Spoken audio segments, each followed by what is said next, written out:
Alright folks, in today's update, we are making the comparison between Ripple and the Federal Reserve.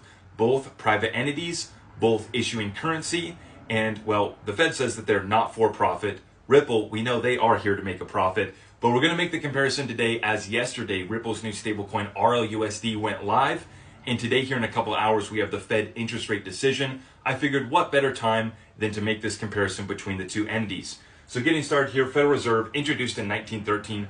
Whether or not the Federal Reserve is constitutional, whether or not Trump is going to get rid of the Fed or fire Jerome Powell, that's a topic for a different video. In this one, we're just going to explain what these entities are doing and the difference and why I believe Ripple has a competitive advantage. So first off, the part that is from the government or part of the government would be the Board of Governors. It's an independent government agency that is supposed to be accountable to Congress. How accountable are they to Congress? Once again, a topic for a different video. But that's the part of the Fed that is public, part of an independent government agency. And they basically set the rules for the Federal Reserve System. Now, the part that is private, that would be the Federal Reserve banks. There are 12 regional banks, 24 branches, but basically these 12 regional banks are the private entities, the private corporations that make up this Federal Reserve banking system. Now, similar to the Federal Reserve bank, the Federal Reserve banks, is Ripple, also a private corporation, and they are very out in the open and very upfront about being for profit.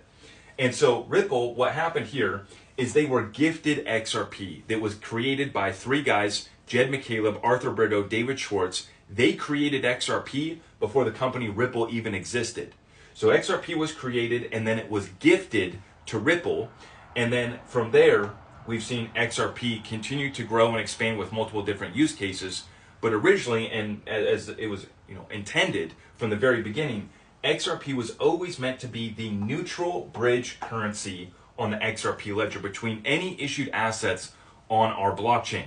So whether that's a meme coin on the XRP ledger, whether that's tokenized treasury bills, which we just saw got launched here earlier today, or whether it's RLUSD, a US dollar stablecoin on the XRP ledger. XRP will always serve as the bridge currency between the issued assets on the XRP ledger. Now, XRP is the competitive advantage against the Fed because although Ripple is now issuing RLUSD, their own stablecoin, their own US dollar derivative, XRP is the currency that the Federal Reserve does not have. And don't get me started on the Federal Reserve buyback conversation. That's a separate video as well.